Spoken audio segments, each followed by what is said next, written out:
रात आधी बीत चुकी थी। शहर की सड़कें एक अजीब सी खामोशी में डूबी हुई थीं। दूर कहीं फैक्ट्री की मशीनों का हल्का सा शोर था, जैसे थकी हुई सांसें ले रहा हो। आसमान गहरा नीला था, बादलों के बीच कहीं कहीं तारे चमक रहे थे, लेकिन शहर के शोर ने उनका अस्तित्व लगभग मिटा दिया था।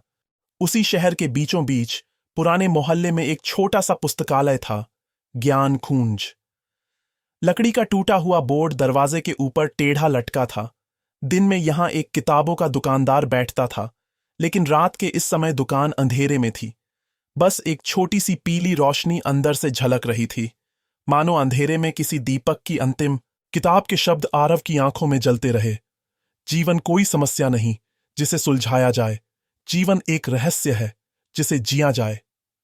इन शब्दों ने उसके भीतर जैसे कोई बंद दरवाजा खटखटाया। वह लाइन फिर पढ़ी, और फिर ऐसा लगा जैसे सारी दुनिया चुप हो गई हो। सिर्फ ये एक वाक्य था, धड़कता हुआ धौंकनी की तरह। उसके भीतर कोई सिहरन दौड़ गई।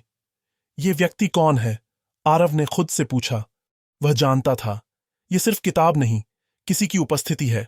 शब्दों में कोई शक्ति थी, सरल पर तेज। कोई तलवार, कोई फूल, कोई नदी, सब एक साथ। उसी रात घर लौटते वक्त उसके भीतर जैसे कोई अजीब शांति उतर आई थी। शहर का शोर कम लग रहा था, सड़कें शांत, लोग धीमे, मानो दुनिया की गति बदल गई हो। लेकिन असल में बदलाव तो उसके भीतर था। अगले दिन जागृति का पहला संकेत। सुबह जब सूरज की रोशनी पर्दे से छनकर कमरे में आई, आरव को पहली बार ऐसा महसूस हुआ कि वह दिनों बाद जी रहा है। वह उठा, चेहरा धोया और दर्पण में खुद को देखा। लेकिन आज दर्पण में जो चेहरा था वह थोड़ा अलग लग रहा था। आंखों में अजीब चमक थी, जैसे भीतर कोई आग भड़क रही हो। उसने तुरंत बैग उठाया और पुस्तकालय की ओर चल पड़ा। दुकानदार रामू काका किताबें सजाने में लगा था। काका, ओशो की और किताबें हैं? आरव ने पूछा। रामू काका ने भौहें उठाईं। अरे बेटा, ओशो पढ़ने लगा तू? सावधान रहना, बहुत खतरनाक आदमी था। आरव मुस्कुराया। खतरनाक? किसके लिए? काका ने कंधे उचका दिए। जो सो रहे हैं उनके लिए। आरव हंस पड़ा। उसे पता था काका मजाक नहीं कर रहे थे। दुनिया के लिए जागृत लोग अक्सर खतरनाक ही कहलाते हैं। काका ने एक पुरानी अलमारी खोली, धूल से भरी ढेर सारी किताबें निकालीं। कई ओशो के प्रवचन, कई किताबें, कई नोट्स। आरव ने सब उठा लिए। जब किताबें बोलने लगीं, अगले एक हफ्ते तक आरव का जीवन बस 3 चीजों में सिमट गया: काम, खाना और ओशो। वह पन्ने पलटता और जैसे उसके भीतर कोई दरवाजा खुलता जाता। एक पन्ना पढ़ो, एक सवाल टूटे। दूसरा पन्ना पढ़ो, एक डर मिटे। तीसरा पन्ना पढ़ो, एक नया आकाश खुले।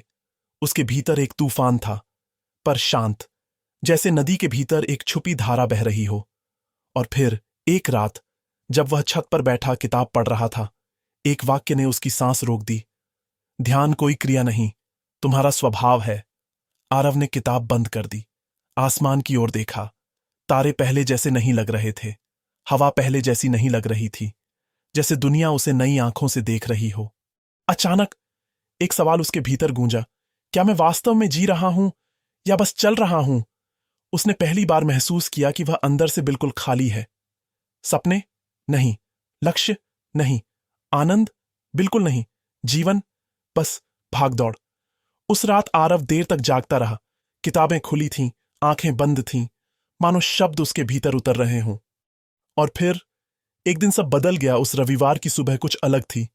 हवा में अजीब सी ताजगी थी, पक्षियों की आवाजें जैसे ज्यादा साफ थीं। शहर भी थोड़ा शांत लग रहा था। आरव ने अचानक तय किया, मैं पुणे जाऊंगा, ओशो आश्रम। यह विचार अचानक आया था, लेकिन उसके भीतर जैसे कोई खिंचाव था, प्रबल, अनदेखा, अटूट। 1 मिनट बाद उसने टिकट बुक कर दी, बिना किसी को बताए। मां ने पूछा, कहां जा रहे हो? आरव ने कहा, खुद को खोजने। मां ने उसे देखा, थोड़ी चिंता, थोड़ी खुशी, थोड़ा विश्वास। जाओ बेटा, उन्होंने कहा, शायद यही जरूरी है। पुणे। आगमन। जब ट्रेन पुणे पहुंची, आरव के दिल की धड़कन तेज थी। वह स्टेशन से बाहर निकला। धूप हल्की थी, हवा गर्म पर सौम्य। ऑनेटो में बैठते ही उसने कहा, Osho international meditation resort. Driver मुस्कुराया। पहली बार? हाँ। फिर तो जिंदगी बदल जाएगी, ड्राइवर हंसा। आरव ने खिड़की से बाहर देखा। उसे नहीं पता था कि कैसे, लेकिन उसके भीतर यकीन था, कुछ होने वाला है। आश्रम का पहला दर्शन, गेट के बाहर खड़े दो सुरक्षा गार्ड, अंदर जाते लोग, सबके चेहरे पर एक ही चीज, शांति। जब वह गेट पार कर अंदर गया, पहली चीज जो उसने महसूस की, सन्नाटा। पर यह खालीपन वाला सन्नाटा नहीं था, यह उपस्थित सन्नाटा था, जीवित, धड़कता हुआ।